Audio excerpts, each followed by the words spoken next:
Hi investors, इस video में बात करेंगे प्राज इंडस्ट्रीज शेयर के बारे में और इस शेयर का फंडामेंटल और टेक्निकल एनालिसिस करेंगे और डिस्कस करेंगे क्यों मैंने टारगेट दिया 635 रुपीज का। चलिए पहले जान लेते हैं प्राज इंडस्ट्रीज के बारे में। जो प्राज इंडस्ट्री है मोस्ट सक्सेसफुल कंपनी है बायो बेस्ड टेक्नोलॉजी में और इंजीनियरिंग में, और इनकी all over the world presence भी है। अभी प्राज इंडस्ट्री पे मेन फोकस है बायो एनर्जी की वजह से, क्योंकि ये इथेनॉल प्रोड्यूसिंग मशीनरी और इक्विपमेंट अप्लाई करते हैं और अभी ग्लोबली भी बायो एनर्जी पे ज्यादा फोकस किया जा रहा है ताकि जो क्रूड ऑयल है उस पर डिपेंडेंसी कम की जा सके। और भी ये डिफरेंट इंडस्ट्री में इक्विपमेंट सप्लाई करते हैं और इंजीनियरिंग प्रोडक्ट सप्लाई करते हैं, जैसे कि वेस्ट वाटर ट्रीटमेंट के लिए ये इक्विपमेंट सप्लाई करते हैं, ब्रूअरी एंड बेवरेज के लिए सप्लाई करते हैं, और भी डिफरेंट इंडस्ट्रीज हैं जिसको ये अपने इंजीनियरिंग प्रोडक्ट और इक्विपमेंट सप्लाई करते हैं। चलिए अब फंडामेंटल एनालिसिस देख लेते हैं प्राज इंडस्ट्रीज का। अगर आप इसका शेयर होल्डिंग पैटर्न देखेंगे तो आपको पता लगेगा एफआई म्यूचुअल फंड और प्रोमोटर की अच्छी खासी होल्डिंग है स्टॉक में। दिसंबर क्वार्टर में प्रमोटर और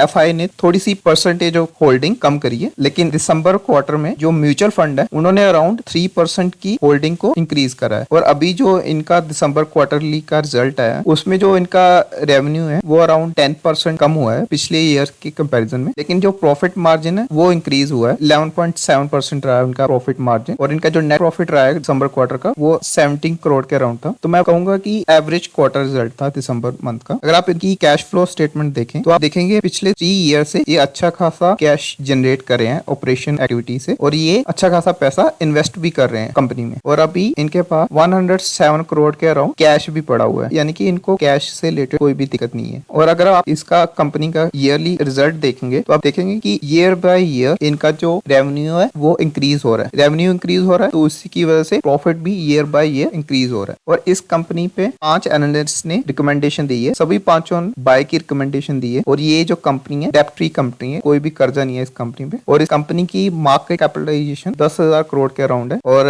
इस कंपनी का पी रेशियो 35 है और पीबी रेशियो 9 का है। इन पैरामीटर्स को देख के पता लगता है कि कंपनी जो है फंडामेंटली स्ट्रॉन्ग है। वीडियो के थंबनेल में मैंने 635 रुपीज का टारगेट मेंशन किया हुआ था, तो ये टारगेट मैंने नहीं दिया बल्कि एक्सिस डायरेक्ट और प्रभुदास लीलाधर इन्होंने दिया है। ये बड़े एनालिस्ट है, इन्होंने काफी चीजों के एनालिसिस करने के बाद भी 635 रुपीज का टारगेट दिया है प्राज इंडस्ट्रीज के लिए, और इन्होंने रिपोर्ट भी पब्लिश करी है। तो आप अगर वो रिपोर्ट देखना चाहते हैं, ये डाटा मैंने ट्रेंडली वेबसाइट से लिए, तो ये लिंक मैं डिस्क्रिप्शन में भी दे दूंगा।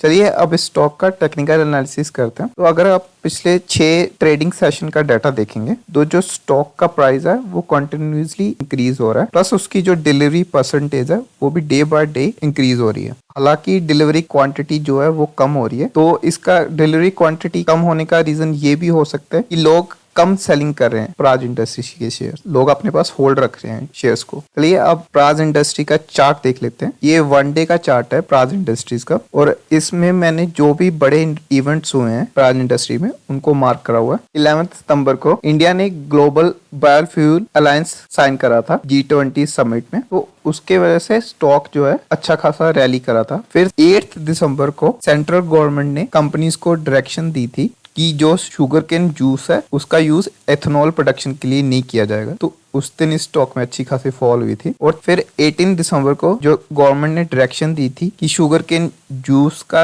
इस्तेमाल इथेनॉल प्रोडक्शन में नहीं किया जाएगा, उस डिसीजन को वापस ले लिया था, तो ये इंक्रीज हुआ था स्टॉक प्राइस में। हालांकि फिर भी इस स्टॉक में डाउनफॉल चलती रही गवर्नमेंट के डिसीजन वापस लेने पे भी। और फिर 2 फेब को प्राज इंडस्ट्री का क्वार्टरली रिजल्ट आया दिसंबर क्वार्टर का, तो उसमें उनका जो रेवेन्यू था वो अराउंड 9% फॉल हुआ ईयर ऑन ईयर बेसिस पे, लेकिन स्टॉक ने इस लेवल पे रेजिस्टेंस दिखाई और वो स्टॉक प्राइस और नहीं गिरा, और वो उस लेवल से स्टॉक रिकवर करना स्टार्ट हुआ। लेकिन फिर ह्यूज सेलिंग आई निफ्टी में, तो उसके वजह से स्टॉक ने जो अपना प्रीवियस रेजिस्टेंस था उसको ब्रेक कर दिया और नीचे गिरने लग पड़ा, और 450 रुपीज के प्राइस तक ये गिरा। और उस लेवल के बाद ये स्टॉक अब अप ट्रेंड में चलना स्टार्ट हो गया, और इसने जो इसका रेसिस्टेंस था 520 रुपीज के अराउंड उसको भी क्रॉस कर दिया और ये स्टॉक अब एक पॉजिटिव ट्रेंड में चल रहा है। और आप ये ग्रीन लाइन देख रहे हैं, ये जो टारगेट दिया गया है 635 रुपीज का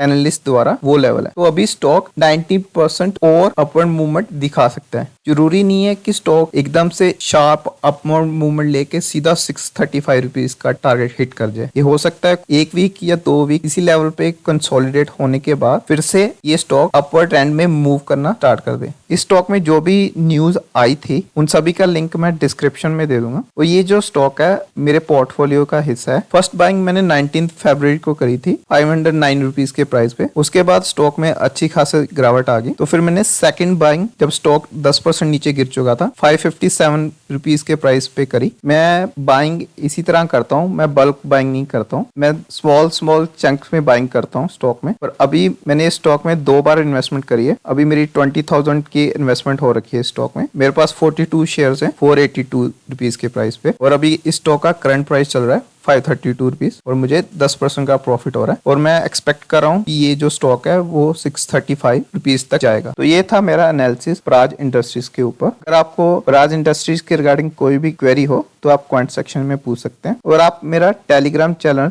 सब्सक्राइब कर लीजिए। कई बार मुझे कोई इंस्टेंट अपडेट देना होता है तो मैं आप उस चैनल पे पोस्ट कर दिया करूंगा, क्योंकि हर बार पॉसिबल नहीं है वीडियो क्रिएट करना, क्योंकि वीडियो क्रिएट करने में बहुत सारा टाइम लगता है और इसको एडिट करने में भी बहुत सारा टाइम लगता है।